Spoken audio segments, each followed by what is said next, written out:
quivering triumphant on the dining table, little cocker spaniel head buried in the Thanksgiving turkey. Christmas is spent inducing vomiting in the front yard because he ate all of the chocolate again. You couldn't leave him alone for a second, or he would eat everything in sight to the point of making himself sick. The fact that every time before that ended exactly the same never seemed to stop him. He just couldn't help himself.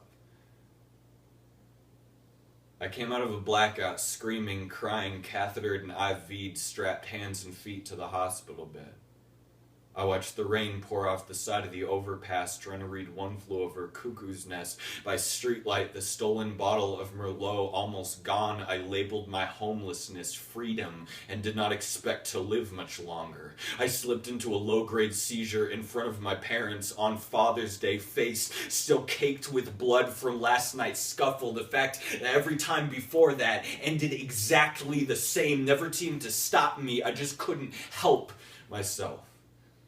If you weren't born with a hole in your soul the shape of your own execution, doomed to fill it in piece by piece until it was complete, if your first drink didn't taste like a cage door slamming shut, if you weren't born a bad dog, then careful not to spill your party cup, and I'd fucking write this for you. I wrote this for the girl who tonight will take her first pill. That little toxic cherub that will razor wing her life out into hemorrhage obsession. I wrote this for the man who tonight will take his last drink before hanging himself from the question mark after why can't I stop drinking. I wrote this for the bad dogs.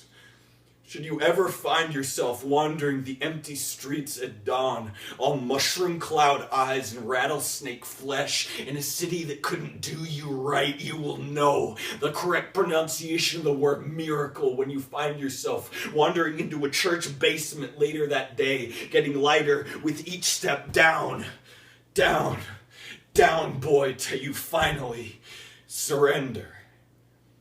Here's the secret. The coffee is never going to be strong enough. It's just there to distract you long enough to realize that nothing less than the bright hand of a god is ever going to be strong enough to plug up the heart-shaped hole where the hope runs out. So forgive yourself. I'm sorry. This world kicked you so bad that you now flinch at second chances, but you are not going out like this. Not tonight. This is life and death, and you are not going out without a fight. Fight, you beautiful animals. You are made of falling apart, dropping jigsaw in your wake. Never give up, picking up your pieces. Never give up. You are always going to be a bad dog. Forever, endlessly putting yourself back together.